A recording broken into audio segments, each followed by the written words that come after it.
Good morning all of you. Chapter 6, Class 12, New Economic Policy or New Economic Reforms since 1991. Economic reforms under liberalization. There are 4 types of reforms under liberalization. Number first, industrial reform. Number second, financial sector reforms. Number third, fiscal reforms. And number 4, external sector reforms. External sector reforms includes 2 parts. Number first, 2 parts in external sector reforms. Number first, foreign exchange reforms. Number second, foreign trade policy reforms. So there are 2 parts. Number first, foreign exchange reforms. And number second, foreign trade policy reforms.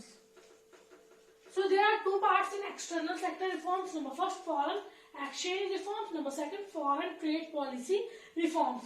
In foreign exchange reforms, so foreign exchange reforms were initiated in 1991 with the devaluation of Indian rupee against foreign currency. There are 2 concepts. Number first, devaluation, and number second, revaluation. Devaluation means revaluation. Devaluation means fall in the value of our currency or rupee. So devaluation means fall in the value of domestic currency or our currency, or revaluation means increase in the value of or increase the value of domestic currency. So there are 2 concepts, devaluation and revaluation. Fall or decrease the value of domestic currency is known as devaluation, and increase the value of domestic currency is known as revaluation. So under foreign exchange reforms, the devaluation of Indian rupee against foreign currency, मतलब हमारी country की जो money है उसकी value क्या कर दी थी, कम कर दी गई थी. जहां पहले आप बोल सकते $1 के बदले में हमें कितने रुपए देने पड़ते थे, 50 रुपए देने पड़ते थे. अब हमें $1 के बदले में कितना रुपए देने पड़ रहे, 70 रुपए देने पड़ रहे.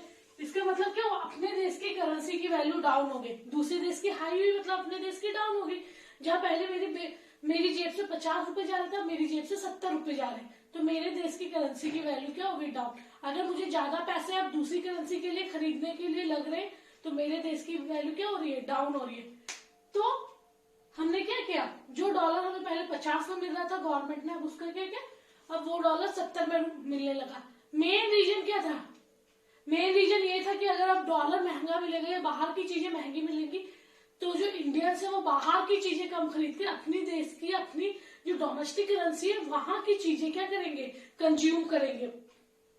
सो devaluation implies a fall in the value of rupee against US dollar or English pound, implying that a US dollar or pound can be exchanged for more rupees than before. मतलब ज्यादा पैसे लगेंगे पहले के मुकाबले. पहले $1 50 रुपए में था, अब $1 70 रुपए में, तो अब हमें ज्यादा पैसे देने पड़ेंगे $1 या 1 पाउंड खरीदने के लिए. So US dollar or English pound can buy more goods in the Indian market.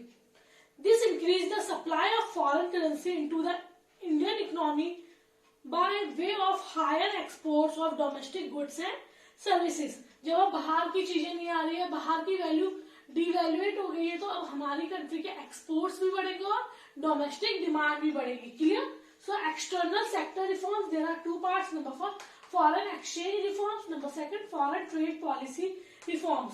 Foreign exchange reforms were initiated in 1991 with the devaluation of Indian rupee against foreign currency.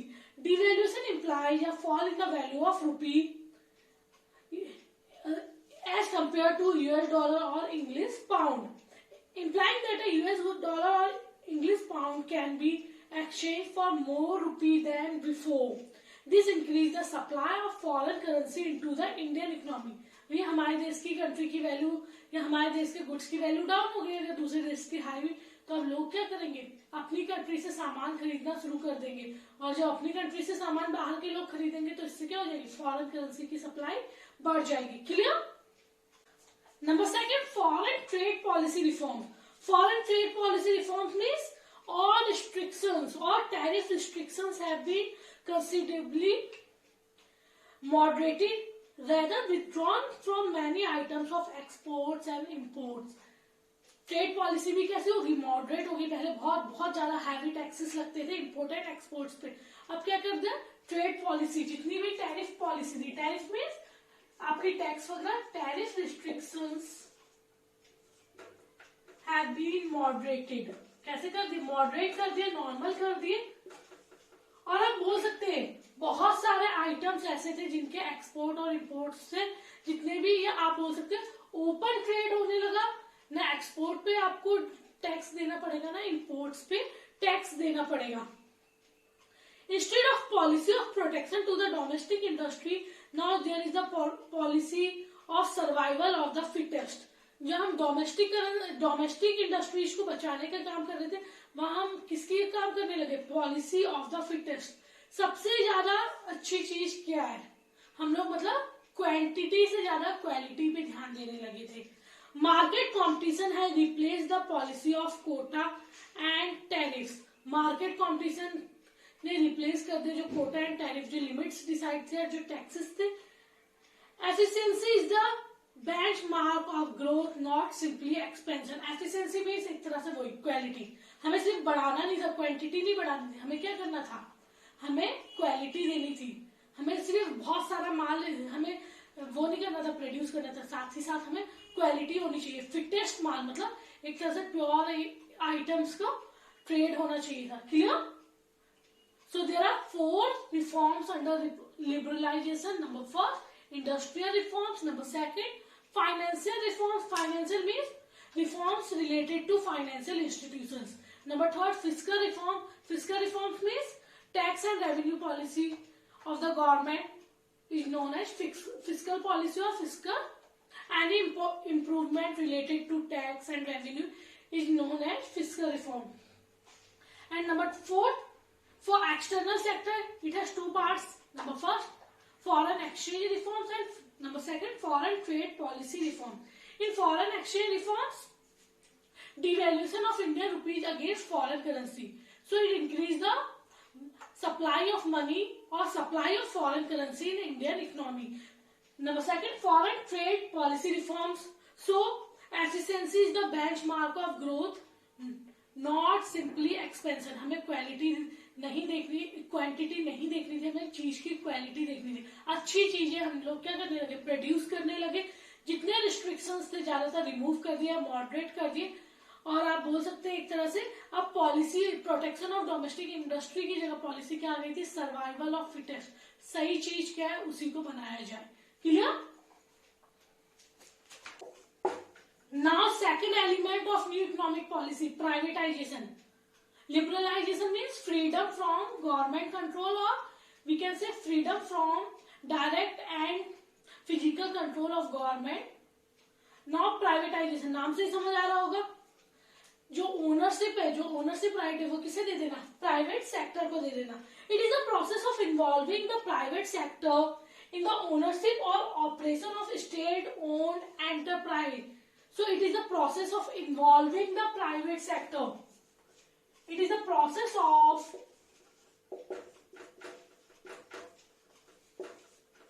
Involving the private sector, involving the private sector in the ownership or operation of a state-owned enterprises. In the ownership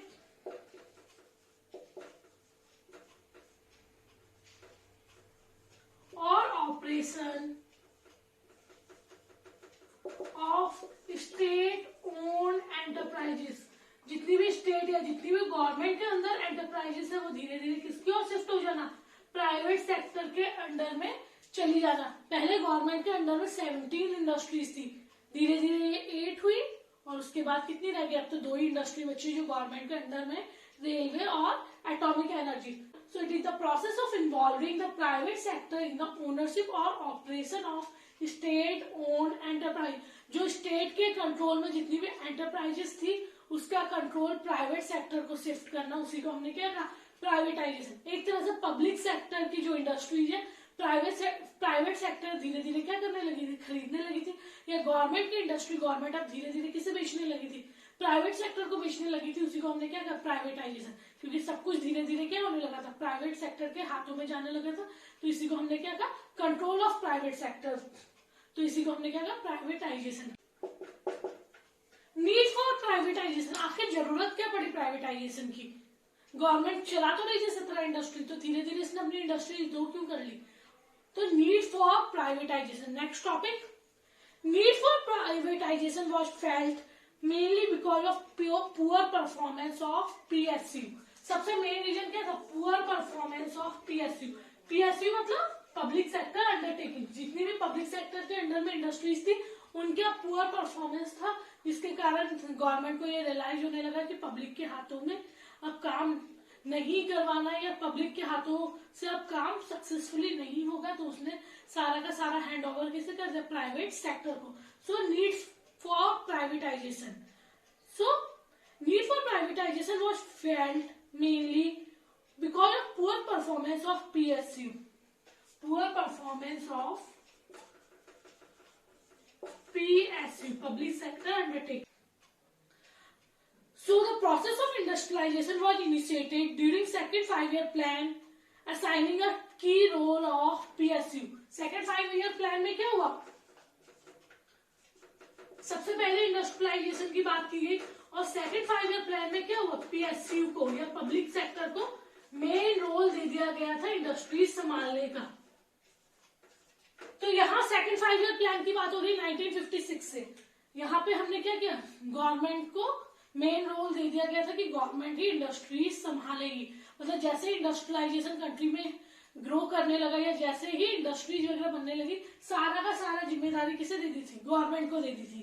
the industrial policy IPR 1956 clearly and categorically stated the significance of PSU in the process of growth and development. जो IPR 1956 आया, जो हमने पढ़ा है 4th chapter में, जिसमें क्या था, classification of industry, 3-fold classification of industry या इंडस्ट्रियल लाइसेंसिंग, उसमें साफ साफ कहा गया था कि अगर कंट्री का ग्रोथ एंड डेवलपमेंट हो सकता है वो किसके थ्रू हो सकता है, गवर्नमेंट के through. So under IPR 1956 it was realised that process of growth and development was done by government sector.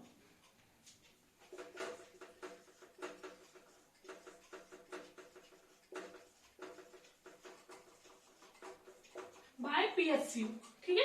तो हमने क्या किया, सबसे पहले जो सेकंड 5-year प्लान था उसमें सबसे पहले इंडस्ट्रियलाइजेशन वगैरह के प्लान वगैरह बने और वहां पे मेन रोल कौन प्ले कर रहा था, गवर्नमेंट को सारा का सारा इंडस्ट्रीज का मेन रोल, मतलब सारा कंट्रोल गवर्नमेंट का रहेगा और सेकेंडरी रोल कौन प्ले करेगा, प्राइवेट सेक्टर। IPR 1956 आया, सेकंड 5-year प्लान 1956, उसमें भी ये कहा गया अगर कंट्री का ग्रोथ एंड डेवलपमेंट चाहिए तो किसके हाथों में सारा कंट्रोल देना चाहिए, PSU और पब्लिक सेक्टर अंडरटेकिंग्स के हाथों में। Shifting from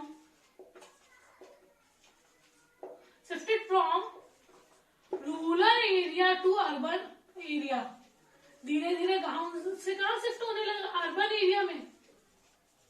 क्यों शिफ्ट होने लगे, क्योंकि इंडस्ट्री वगैरह में जॉब करने के लिए। तो धीरे धीरे लोग भी कहां शिफ्ट होने लगे, अर्बन एरिया में। तो धीरे धीरे जो इंडस्ट्रियल कॉन्ट्रीब्यूशन है GDP का वो बढ़ने लगा था। Gradually most public sector enterprises turn into a social liability. पर धीरे धीरे क्या हुआ, जो ये पब्लिक सेक्टर अंडरटेकिंग से या PSU है 4 पॉइंट, वो किसमें कन्वर्ट हो गया, एक लायबिलिटी, मतलब एक एसेट नहीं बना, एक लायबिलिटी में कन्वर्ट हो चुका था। मतलब एक तरह से बहुत ज्यादा नुकसान में चल रहे थे, पुअर परफॉर्मेंस था। तो यहाँ फायदे की जगह क्या होने लगा, जो PSU वगैरह है वो किसमें चलने लगे, बहुत ज्यादा लायबिलिटी में चलने लगे, बहुत ज्यादा लॉसेस में चलने लगा। और आप बोल सकते हैं अनसस्टेनेबल, जो एक तरह से आप बोल सकते हैं बिल्कुल भी कांस्टेंट नहीं थे, ऐसे थे। Leakage, inefficiency and corruption had become so common in PSU। तो कुछ पॉइंट्स है जो बहुत कॉमन थे। लीकेज मतलब एक तरह से आप बोल सकते हैं कि विड्रॉन ऑफ मनी मतलब जा ही रही थी, कुछ आ नहीं रहा था। करप्शन सब जानते हैं, पूरी जो गवर्नमेंट सेक्टर थी एक तरह से करप्ट हो चुकी है। एंड इनएफिशिएंसी, कोई भी अच्छी तरीके से काम नहीं कर रहा था। तो ये सारी प्रॉब्लम हम किसमें देख रहे थे, पीएसयू में देख रहे थे. So leakage, corruption and inefficiency had become so common in PSU. So in 1991 the और धीरे धीरे गवर्नमेंट अपने शेयर्स, अपनी इक्विटी क्या करना, सेल करना शुरू कर दिया पब्लिक सेक्टर से प्राइवेट सेक्टर को. Now government decided two phase out public enterprises by selling its equity to private entrepreneurs और प्राइवेट एंटरप्राइजेस. तो धीरे धीरे गवर्नमेंट ने अब क्या करना शुरू कर दिया, अपनी इक्विटी, अपने शेयर्स, अपनी कंपनीज वगैरह किसे सेल करना शुरू कर दिया, प्राइवेट सेक्टर को. और इसी को हमने क्या कहा, privatisation. However, in view of their efficient performance, Navratna were to be retained as public sector and enterprises. Indeed, the government decided to upgrade their functional freedom with a view to enhancing their company. तो ये था privatisation. इसकी need क्यों पड़ी, तो need क्यों पड़ी, इसके बहुत सारे रीजन थे. स्टार्टिंग में तो इंडस्ट्रियलाइजेशन हुआ तो मेन रोल किसे दे दिया गया, पब्लिक सेक्टर को, और सेकेंडरी रोल कौन प्ले कर रहा था, private sector. After 1956 clearly decide कर दिया गया था, या क्लियरली ये डिक्लेयर कर दिया गया था, अगर कंट्री का ग्रोथ है, डेवलपमेंट करना, वो किसके हाथों होगा, पीएसयू के हाथों ही हो सकता है. Now people started shifting from rural area to urban area in search of job. अब धीरे धीरे लोगों को भी वही गवर्नमेंट पे ट्रस्ट है, तो लोग धीरे धीरे कहाँ शिफ्ट होने लगे, रूरल एरिया से अर्बन एरिया में. तो जीडीपी, जो इंडस्ट्रियल कंट्रीब्यूशन का जीडीपी था, वो भी बहुत इंक्रीज हुआ. पर धीरे धीरे ये रियलाइज होने लगा, जो पीएसयू जो एक एसेट्स के रूप में चल रहा था, वो अब क्या बन चुका था, लाइबिलिटी, एक सोशल लाइबिलिटी बन गई थी. Leakage, corruption and inefficiency had become very common in PSU or public sector undertaking. So government realized or government decided to sell its equity to private enterprises. It is also called privatization. Clear?